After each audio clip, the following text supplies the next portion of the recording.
Guys last time हम लोग इस पे काम कर रहे थे अपने एक प्रोजेक्ट के ऊपर, और वो एक मेगा स्टोर का प्रोजेक्ट था जिसको हमने माइग्रेट किया था एमवीसी में। और मैंने उस प्रोजेक्ट के अंदर सिर्फ और सिर्फ होम पेज को माइग्रेट किया था एमवीसी के अंदर। और यकीनन एमवीसी के अंदर अगर हम देखें तो हमारे पास उस एचटीएमएल से रिलेटेड काफ़ी सारे पेजेस हैं जिनको सबको हमें माइग्रेट करना है। क्लियर। लेकिन सबसे ज़्यादा प्रॉब्लम वाली बात यह है कि तमाम एक्शंस एक ही कंट्रोलर से लिंक नहीं होंगे। We have to make different controllers, हमें अलग अलग कंट्रोलर्स बनाने पड़ेंगे। ठीक है। सपोज़ मैंने इसका एचटीएमएल चलाया, अब मेरे पास ये टैब्स आ रहे हैं। अब ये सारे टैब्स के साथ अलग अलग पेजेस लिंक होंगे यकीनन, लाइक दिस। तो ज़रूरी नहीं है कि एक ही होम कंट्रोलर है उस पर सब कनेक्ट होंगे। अगर आप देखेंगे होम के साथ जो होम था, इसको तो हमने होम के कंट्रोलर के साथ अटैच कर दिया। क्लियर। और यहाँ से हमारे पास था अबाउट अस और कॉन्टेक्ट अस, ये दोनों भी हमने होम से कनेक्ट कर दिए क्योंकि बाय डिफ़ॉल्ट ये होम के अंदर आ रहे थे। लेकिन ज़रूरी नहीं है कि ये सारे भी होम के अंदर कनेक्ट होंगे। क्लियर। हमें इसके लिए सोचना पड़ेगा कि हमें कब किसके लिए कब कौन सा कंट्रोलर डिफ़ाइन करना है। हम अपने दिमाग से ये सोच रहा हूँ कि इलेक्ट्रॉनिक्स आइटम्स का या मोबाइल आइटम्स का या फैशन एंड ब्यूटी का या ऑडियो का या होम एंड फैमिली का, ये तमाम मेरी प्रोडक्ट्स हैं एक्चुअली। क्लियर। तो यानी अगर मैं सोच रहा हूँ कि अगर ये सारी के सारी मेरी प्रोडक्ट आइटम्स हैं, ये सब के सब मेरी प्रोडक्ट्स हैं, तो इनका इंसर्ट अपडेट डिलीट अलग बनेगा। ऑब्वियस सी बात है बनेगा। जिस तरह अभी हमने प्रोडक्ट आइटम्स पे काम किया था ज्वेलरीज की वेबसाइट पे, तो इसका भी यकीनन इंसर्ट अपडेट डिलीट बनेगा प्रोडक्ट का। अच्छा, यहाँ पे भी प्रोडक्ट टाइप्स होंगी, प्रोडक्ट कैटेगरीज होंगी जैसे वहाँ बनी हुई थी। क्लियर। इससे मुराद ये है कि तकरीबन थोड़ा बहुत स्ट्रक्चर मिलता जुलता है जिस स्ट्रक्चर को भी हमने देखा है। लेकिन अब सिलसिला ये है कि क्या मैं इनके लिए अलग अलग कंट्रोलर बनाऊँ। अगर अलग अलग कंट्रोलर बनाऊँ तो इसका मतलब है टेबल में ये डेटाबेस में ये अलग अलग टेबल्स होंगे। द थिंग इज कि डेटाबेस में ये अलग अलग टेबल्स नहीं होंगे। हम क्या करेंगे, हम एक ही टेबल के अंदर डिफरेंट टाइप्स और डिफरेंट कैटेगरी से इनका डेटा सेव करेंगे। ठीक है। टेबल एक ही होगा बट प्रोडक्ट टाइप और प्रोडक्ट कैटेगरी की डिफरेंट आईडीज साथ बाइंड हुई हुई होंगी। जैसे हमें पता लग जाएगा कि अच्छा ये रिकॉर्ड इलेक्ट्रॉनिक्स का है या रिकॉर्ड मोबाइल का है या रिकॉर्ड फैशन एंड ब्यूटी का है, वट। तो अब सिलसिला ये है, यानी मैं अज्यूम कर रहा हूँ कि मेरे पास एक कंट्रोलर होगा दैट इज़ प्रोडक्ट कंट्रोलर या प्रोडक्ट डिटेल्स कंट्रोलर वट, और उस कंट्रोलर के अंदर आके मैं ये तमाम प्रोडक्ट की डिटेल्स को बाइंड कर दूंगा अलग अलग एक्शन बना के। क्लियर। तो मैंने क्या किया, उसी वक्त यहाँ आया कंट्रोलर पे, राइट क्लिक किया, ऐड कंट्रोलर। और अब चूंकि मेरे पास डेटाबेस नहीं बनी हुई है,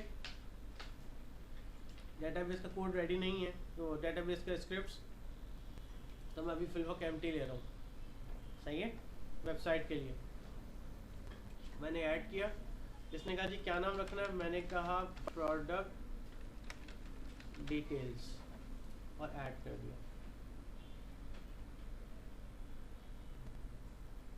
जैसे मैंने ऐड किया तो प्रोडक्ट डिटेल्स के नाम का एक कंट्रोलर मेरे पास आ गया जिसमें एक डिफ़ॉल्ट एक्शन बना हुआ है that is index.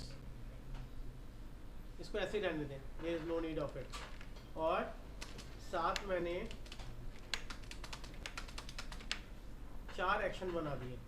The first action is electronics,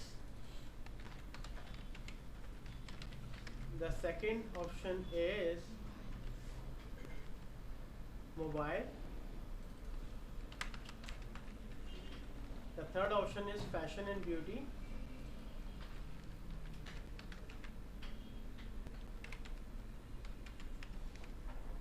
उसके बाद है ऑडियो, होम एंड फैमिली,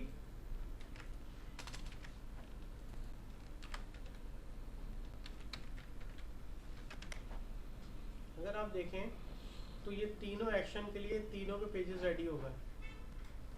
अब लेट्स से अगर आप कहें इलेक्ट्रॉनिक्स पर राइट क्लिक करें और ऐड व्यू करें, तो उसमें उसका HTML डाल सकते हैं, हेडर और फूटर हटा के दरमियान का, जो लास्ट क्लास में बताया था। प्लस अगर आप यहाँ पे आए, राइट क्लिक करें, ऐड व्यू,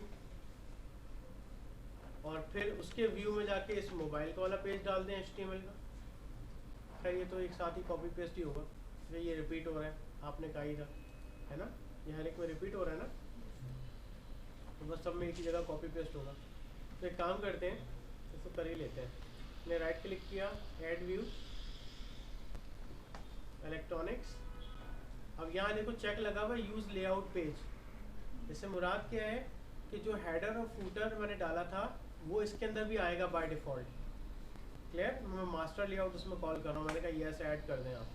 अब देखें इसका व्यू आ गया। अच्छा जी, इसको मैंने यहाँ से डिलीट किया, और जो आपका ये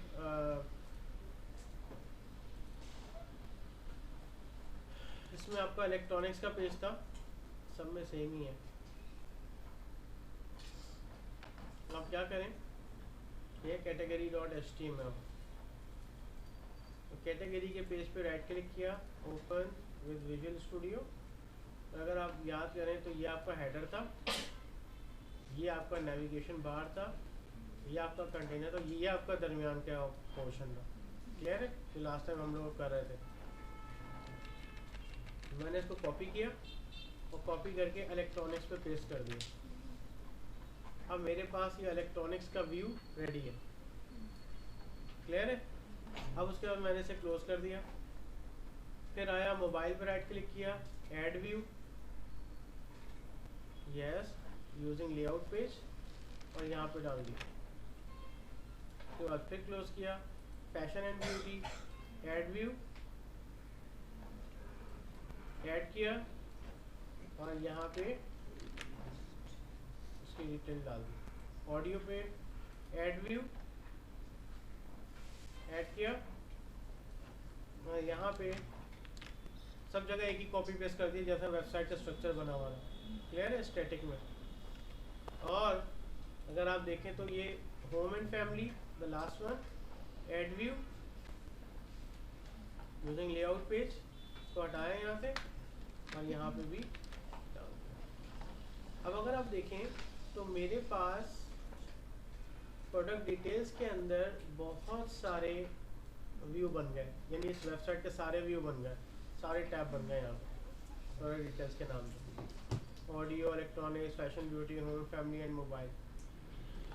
और अगर आप इधर आके देखें तो ये वो सारे टैब्स हैं। अब अगर मुझे लिंक करना है कि इस पर क्लिक करने पे MVC का वो अगला वाला लिंक आ जाए, तो मैं क्या करूँगा, मैं यहाँ पे आऊँगा जनाब, इसके शेयर्ड पे आऊँगा, लेआउट पे आऊँगा, और यहाँ से तलाश करूँगा कि HTML का पेज किधर है। ये आ गया जनाब सारा।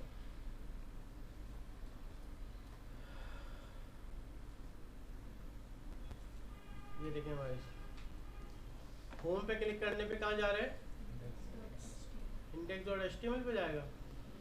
कहाँ जाएगा, URL.action, लास्ट टाइम बताया था, एक्शन का नाम और कंट्रोलर का नाम। ठीक है? एक्शन कहाँ जाएगा, इंडेक्स पे, तो ये इसका होम है, और होम पे जाएगा। अब इसको कॉपी किया, अब है इलेक्ट्रॉनिक्स, यहाँ पे आ जाएगा इलेक्ट्रॉनिक्स, और इसका कंट्रोलर क्या होगा। उसके बाद नेक्स्ट क्या होगा कि आपने इलेक्ट्रॉनिक्स है, और उसके ऊपर आपने जो कंट्रोलर कॉल किया, दैट इज़ प्रोडक्ट डिटेल्स का कंट्रोलर हो गया। फिर आपने दोबारा कॉपी किया लाइक दिस, और आपने कहा कि प्रोडक्ट डिटेल्स ही होगा, बट मेरे पास जो वो है एक्शन है वो मोबाइल्स का होगा। उसके बाद आपने फिर उसको कॉपी किया, और कॉपी करने के बाद आप इधर आए, और आपने कहा कि फैशन ब्यूटी के नाम से मेरा एक्शन है, नहीं है ना, फैशन ब्यूटी। उसके बाद आपने फिर कॉपी किया, तो कॉपी करने के बाद आपने कहा कि मेरे पास जो एक्शन है वो ऑडियो के नाम से है, और आपने फिर कॉपी किया, और लास्ट वन है, उसके बाद आपने कहा दैट इज़ होम फैमिली, और आपने यहाँ से अब आप देखें कि आपके सारे URLs आपकी HTML से लिंक हो गए और वो HTML MVC बेस बन गया।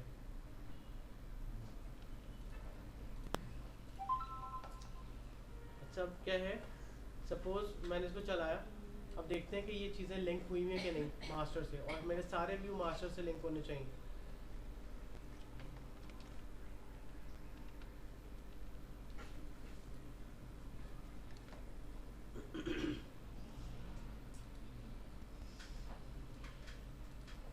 ओके गाइस, नाउ अब मैंने क्लिक किया इलेक्ट्रॉनिक्स पे, तो अगर आप देखें तो ये प्रोडक्ट डिटेल्स के इलेक्ट्रॉनिक्स पे गया हुआ है, और यहाँ पे एक चीज़ लोड नहीं हो रही है, वो क्या है, मोबाइल में जाएंगे यही हाल होगा, फैशन एंड ब्यूटी में भी ये हाल होगा, ऊपर से देखिए चेंज भी हो रहा है ये एक्शन। होम एंड फैमिली पे गए, होम एंड फैमिली भी आ गया, और अगर आप ऑडियो पे जा रहे हैं तो ऑडियो चेंज हो रहा है। इसका मतलब है मेरी सारी वेबसाइट लिंक भी हो गई है। क्लियर है? अब इसके अंदर आने वाला डाटा DB से होगा, और आने वाला डाटा पे जो DB से कॉल होगा उसके लिए सिर्फ 2 लाइनें लिखेंगे आप। ये नेक्स्ट क्लास के अंदर बताऊंगा कि क्या होंगी वो, और वो 2 लाइनें लिखते ही सारा डाटा डायनामिक हो जाएगा। ठीक है, वो 2 लाइनें आपको लगेंगी जाके, I know about that, but ये कि वो 2 लाइन्स के अंदर 2 लाइन्स का गेम है जिसके अंदर सारा गेम में चलेगा। अब सिलसिला ये आता है बेटा कि इमेजेस के लिए हम लोग क्या करें, अब क्या प्रॉब्लम होंगी इमेजेस की।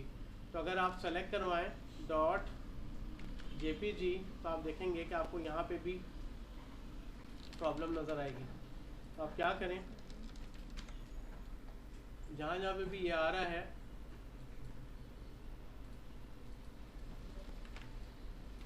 वहाँ पे आप ये रिप्लेस कर दें,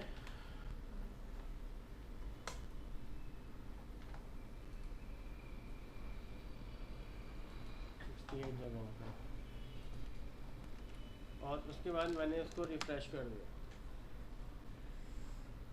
अब मेरे पास इमेजेस आ गए। क्लियर? अब अगर मैं इलेक्ट्रॉनिक्स पे जा रहा हूँ तो इलेक्ट्रॉनिक्स, मोबाइल पे जा रहा हूँ तो मोबाइल के इमेजेस हैं, फैशन एंड ब्यूटी पे फैशन एंड ब्यूटी है, ऑडियो पे ऑडियो है, और होम एंड फैमिली पे होम एंड फैमिली है। क्लियर है? इसका मतलब है मेरे सारे के सारे टेम्पलेट्स यहाँ माइग्रेट हो गए। पेज के जितने भी टेम्पलेट हैं ये आपने माइग्रेट करने हैं। अब सिलसिला ये है, now this is very important ना, क्योंकि मैं ये कंट्रोलर बना के फिर क्लास ऑफ करूँगा, लिंक आप करेंगे एक्शन से। क्लियर? यानी मैं एक्शन, डमी एक्शन खाली बना के छोड़ दूँगा अंदर। क्या इस टैब को यहाँ होना चाहिए? कार्ड तो उस वक्त कॉल होगी ना जब तुम कोई प्रोडक्ट्स कलेक्ट करोगे, ऐड टू कार्ट पे जाओगे, तब कार्ट पे मूव करोगे ना। यहाँ टैब पे क्लिक करके कार्ट पे क्यों जाएंगे आप? इट मीन्स दैट कि ये वक्ती तौर पे उन्होंने पेजेस को लिंक किया हुआ है यहाँ पे, कि आप कार्ट पे जाएं, देख लें कार्ट का पेज कैसा डिज़ाइन हुआ हुआ है। अंदर से आपको जाके यानी मैनुअली जाके फाइल को डबल क्लिक करके ना पढ़ना पड़े, यहाँ पे ये टैब डाला हुआ है। अदरवाइज इस टैब की नीड नहीं है। This tab will be remove from here. जब मैं इसके ऊपर जाऊँगा और व्यू डिटेल पे क्लिक करूँगा, ठीक है, या इस प्रोडक्ट के ऊपर क्लिक करूँगा, तब क्या होना चाहिए, ये जा रहा है प्रोडक्ट डिटेल्स पे, ऐसा नहीं होना चाहिए, उसको इधर इस पेज पे जाना चाहिए। Single single single product page नहीं है इसमें,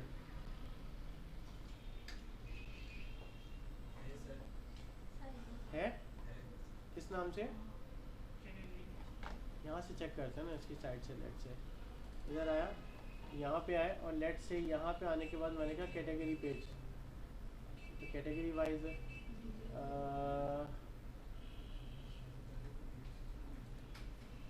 अच्छा ठीक है ना, है बना हुआ। तो बहुत सी चीज़ें जो यहाँ से अनलिंक करनी होंगी, लेकिन अनलिंक करनी होंगी तो प्रोजेक्ट के साथ तो लिंक करनी है ना भाई। तो इसका मतलब है वो कंट्रोलर आपको बैकएंड से कुछ सोचने पड़ेंगे। अब वो क्या बनेंगे, एक कंट्रोलर, अगर मुझे ये कैटेगरी का पेज चाहिए तो उस कैटेगरी के पेज में क्या आ रहा है, प्रोडक्ट की इन्फॉर्मेशन आ रही है, इसको छोड़ दें, इसको इतनी नहीं लग रही। कार्ट और चेकआउट ये एक ही कंट्रोलर के अंदर होगा। दूसरा ब्लॉग और सिंगल ब्लॉग ये एक कंट्रोलर में होगा। रजिस्टर, कॉन्टैक्ट पेज तो आपने ऑलरेडी बना लिया है ना, तो यहाँ पे कॉन्टैक्ट अस के साथ है, ये सेम पेजेस है, उसकी नीड नहीं है। तो रजिस्टर और एक बनेगा लॉगिन, इसका लॉगिन भी नहीं बना हुआ, जहाँ से हम डैशबोर्ड के अंदर जाएंगे। माय अकाउंट में हो बना हुआ है, और अगर आप इधर आए रजिस्टर में तो रजिस्टर भी बना हुआ है। इससे मुराद ये हो गया कि रजिस्टर और लॉगिन दोनों होंगे। अब मैं पहला कंट्रोलर यहाँ बनाने जा रहा हूँ, इसको लिंक अब आप करके लाएंगे, ठीक है, इसको लिंक आप लोग करके लाएंगे, और मैं जस्ट आपको यहाँ पे कंट्रोलर बना के दे रहा हूँ। आप जस्ट एक कंट्रोलर ऐड करेंगे, एक एम्प्टी कंट्रोलर होगा, उसका नाम होगा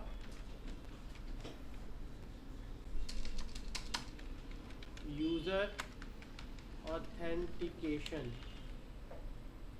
ठीक है। इस यूज़र ऑथेंटिकेशन के अंदर आप आएंगे तो पहला इंडेक्स है, इसको आप बने रहने दें, एक होगा लॉगिन के नाम से और एक होगा रजिस्टर के नेम से। अब इसका HTML लिंक करने की जिम्मेदारी आपकी है, क्लियर। तो ये यूज़र ऑथेंटिकेशन की दोनों चीज़ें हो गई जो यहाँ से लिंक होंगे रजिस्टर और लॉगिन से। बाकी यहाँ पे जो हाइपर रेफरेंस होगा, href होगा, वहाँ पे भाई URL एक्शन वैसे ही पास करेंगे जैसे पास कर रहे थे आप, सही है, जैसे मास्टर में पास किया था। उसके बाद आप आ जाएं लेट से इसके कार्ड के पेज पे। तो अगर आप कार्ड पर आ जाए तो देखें we have a complete cart over here, ठीक है। तो लेट से अगर मैं यहाँ आता हूँ तो कार्ट और चेकआउट ये दोनों, तो आप यहाँ पे आएंगे, यहाँ पे आने के बाद आप एक एम्प्टी कंट्रोलर ऐड करेंगे और यहाँ आप लिखेंगे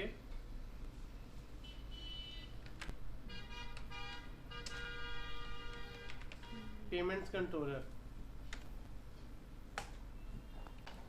पेमेंट कंट्रोलर के अंदर ही आप सबसे पहले कार्ड की फंक्शनैलिटी लिखेंगे, क्लियर। कार्ड के बाद आप करेंगे चेकआउट, और ये चीज़ जो है जो मैं बताने जा रहा हूँ, इसके अंदर कोई बिलिंग का पेज है, बिलिंग डिटेल्स नीचे ही है, इसी के साथ ही है, जी सर। अच्छा यही है, मतलब बस सही है।